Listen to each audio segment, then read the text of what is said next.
Hi, you guys. Welcome back to part three of History T with Professor T. I'm Professor T, and again, that T stands for Professor Tracy Daniel. And we're part three of chapter 26, which has to do with the conservative turn in politics. And so we just left off with the Iran hostage crisis, and Reagan is coming into office as the hostages are actually being released.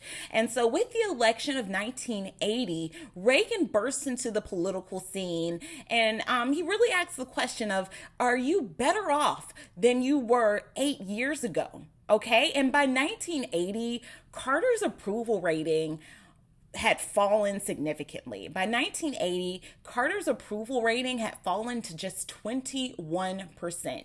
So Americans are ready for something new, something fresh. They're ready for optimism. And so we have Ronald Reagan, who will bust into the scene, the national scene rather, because he was governor of California. And so he will bust into the national scene saying, let's make America great again. So if that sounds familiar, it's because it is familiar. This "Let's Make America Great Again" was a slogan of the Reagan administration as he runs for office in 1980. He wins the election of 1980 and becomes president in 1981, running against Jimmy Carter.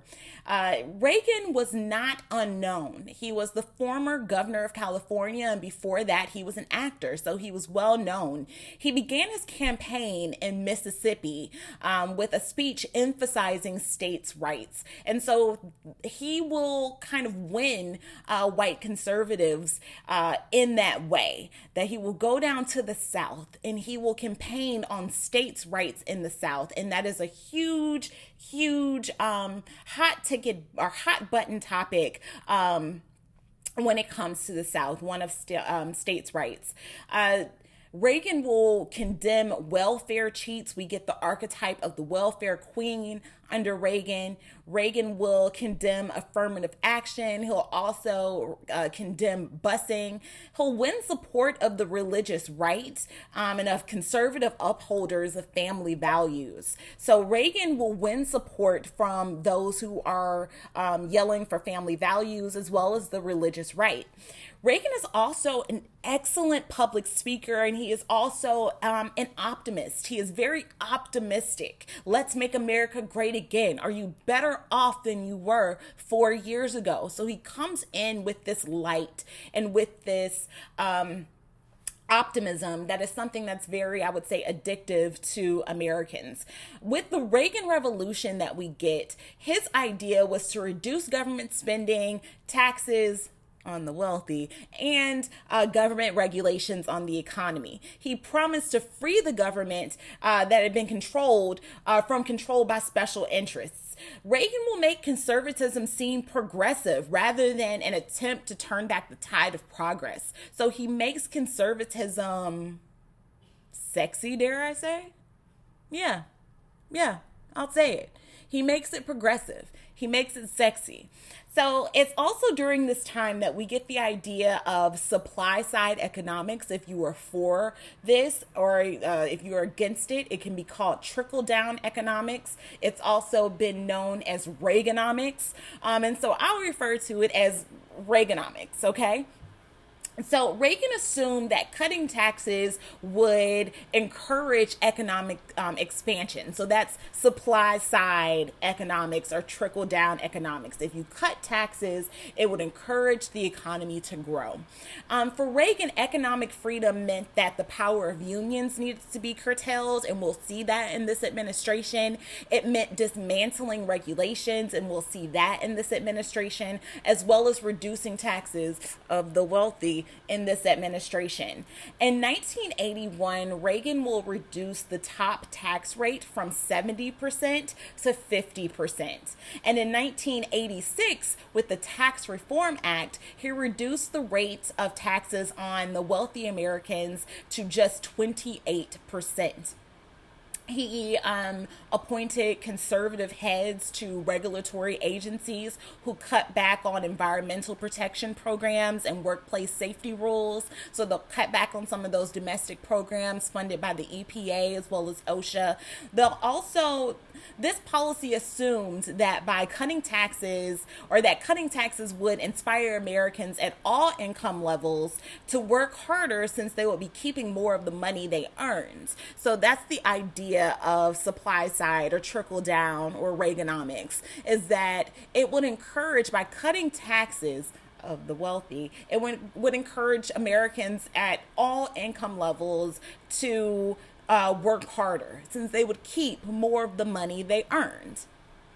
How about Reagan and labor? How is the government and labor? How are they? How are their relationships? Through chapters in the past, through all these chapters, we've always talked about, is the government on the side of labor? Is it not on the side of labor? A lot of the time, like in the progressive movement and the Gilded Age, we ask this question. And we also ask this question during this period in the 1980s when Reagan is president. Where is the government with labor? How is their relationship with labor? Well, during this period, there's a lot of hostility between the federal government and organized labor. And we see this with the strike of PATCO workers. So PATCO stands for the Professional Air Traffic Controllers Organization. It is a union of air traffic controllers. In August of 1981, 13,000 PATCO members began to strike. Instead of negotiating, Reagan just fired them all. This inspired private employers to launch their own anti-union offensives. It's also during this period in the 1980s that we get stark economic inequality. There's a huge problem of inequality. Reagan's policies, as well as raising stock prices and deindustrialization, resulted in a rise in economic inequality. The richest 1% of Americans owned about 40% of the nation's wealth. I'll say that again so it can sink in. The richest 1% of Americans owned about 40% of the nation's wealth. Deindustrialization and the decline of the labor movement had a particularly devastating impact on minority workers who had only recently gained a foothold in better paying manufacturing jobs. So we see a huge problem with inequality. Now, what about Reagan and immigration reform? Reagan viewed immigration as crucial to the nation's economic strength.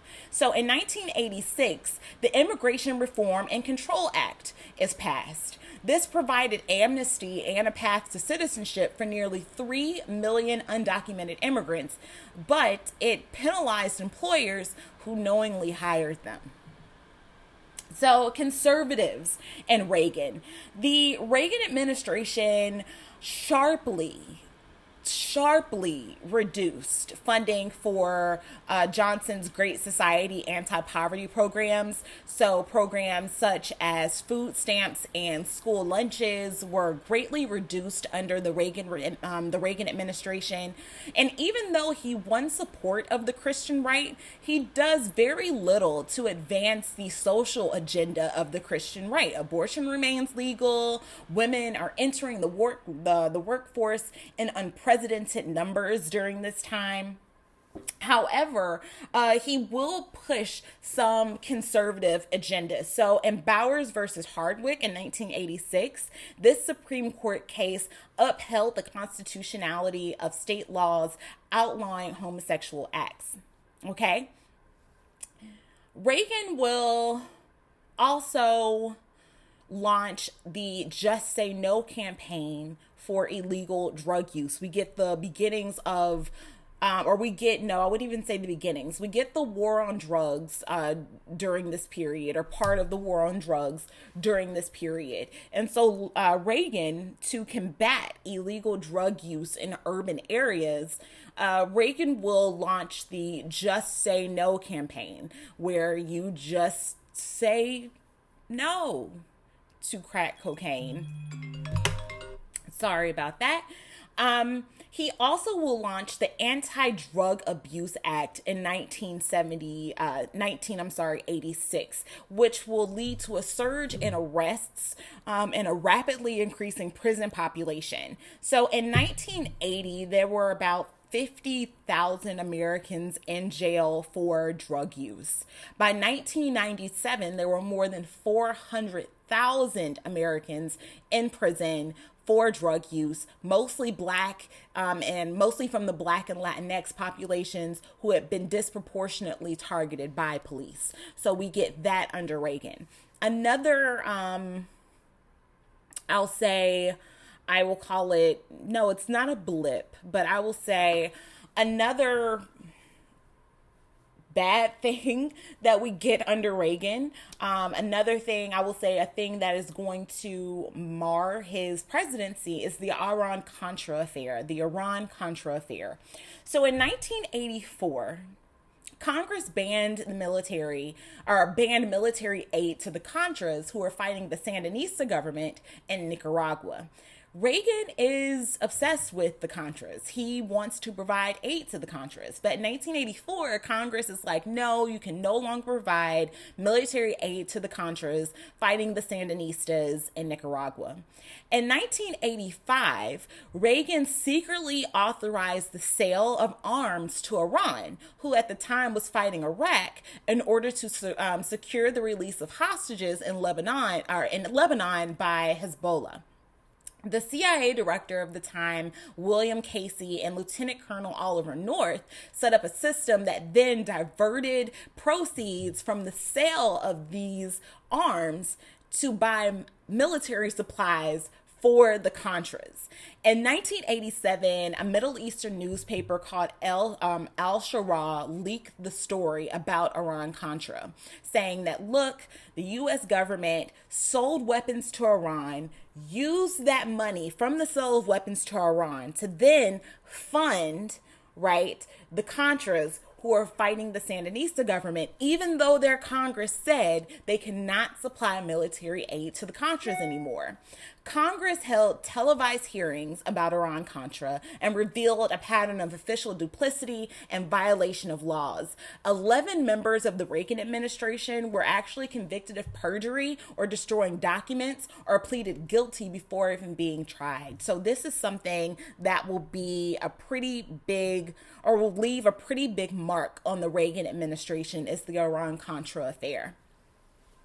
In his second term, Reagan will start to soften some of his anti-communist rhetoric. So in his second term, Reagan will start to soften some of his anti-communist rhetoric, and he will actually establish decent relations with the Soviet Union and with the premier, Mikhail Gorbachev. So at this time, the Soviet premier is Mikhail Gorbachev. He came to power in 1985 on a political ticket of political openness and economic reform. And so this is how we will end chapter 26, the turn that America makes, the conservative term, the triumph of conservatism in the 1980s. Next week, we will discuss chapter 27, and after that is the end, chapter 28.